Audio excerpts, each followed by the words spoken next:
మీ జీవితంలో ఎప్పుడైనా సరే ఒక మనిషిని తక్కువ చేసి చూడకండి. ఎందుకంటే రేపు ఎలా ఉంటుందో మనకు తెలియదు కాబట్టి ప్రతి మనిషిని ప్రేమించక తప్పదనుకోండి. హలో గాయ్స్, నేను మీ సన్నల్ వాగరాజు. అందరూ మంచిగా ఉన్నారని అనుకుంటున్నాను. ఇంటి దగ్గర చాలా షాపింగ్ మాల్స్ ఉన్నాయి, కానీ ఎక్కడికి వెళ్ళినా సరే కాస్ట్ ఎక్కువ, క్వాలిటీ తక్కువ అన్నట్టుగా ఉంటాయి. ప్రస్తుతానికి హెచ్ఎస్ఆర్ లేఅవుట్లోనో జూడియోకి అయితే వచ్చేసాను. నాకు తెలిసి చాలామందికి డబ్బు విలువ తెలియకపోవచ్చు, కానీ నేను మాత్రం డబ్బు ఖర్చు పెట్టే విషయంలో చాలా జాగ్రత్తగా ఉంటాను. ఎప్పుడు పెట్టే కాస్టే కదా అని చెప్పి ఈసారి ఎలాగైనా సరే జూడియోలో మంచి బట్టలే కొనాలని డిసైడ్ అయిపోయాను.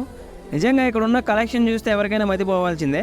ఎందుకంటే ఎవరికి ఏ బడ్జెట్లో బట్టలు కావాలో ఈజీగా దొరికేస్తున్నాయి. ఇక లో ప్రైస్ శాండిల్స్ నుంచి హై ప్రైస్ శాండిల్స్ వరకు ఈజీగా దొరికేస్తున్నాయి. ఇక క్వాలిటీ గురించి ఎంత చెప్పినా తక్కువనేమో అనిపిస్తుంది. ఎందుకంటే లైఫ్లో ఎప్పుడో ఒకసారి మాత్రమే బ్రాండెడ్ వాడుతుంటాము. నిజంగా జూడియోలో కొన్న ప్రతి ఐటెంని ఇంట్లో దాచుకోకుండా మనము కూడా బ్రాండెడే అని నిరూపించుకోవాల్సిన టైం వచ్చేసింది జాక్. మీరు నన్ను ఇన్స్టాగ్రామ్లో కూడా ఫాలో అవ్వచ్చు. మన ఛానల్ సబ్స్క్రైబ్ చేసుకొని లైక్ చేయండి, షేర్ చేయండి, కామెంట్ చేయండి. మీ సపోర్ట్ ఎల్లప్పుడు ఉంటుందని ఆశిస్తూ love you all. Thank you so much.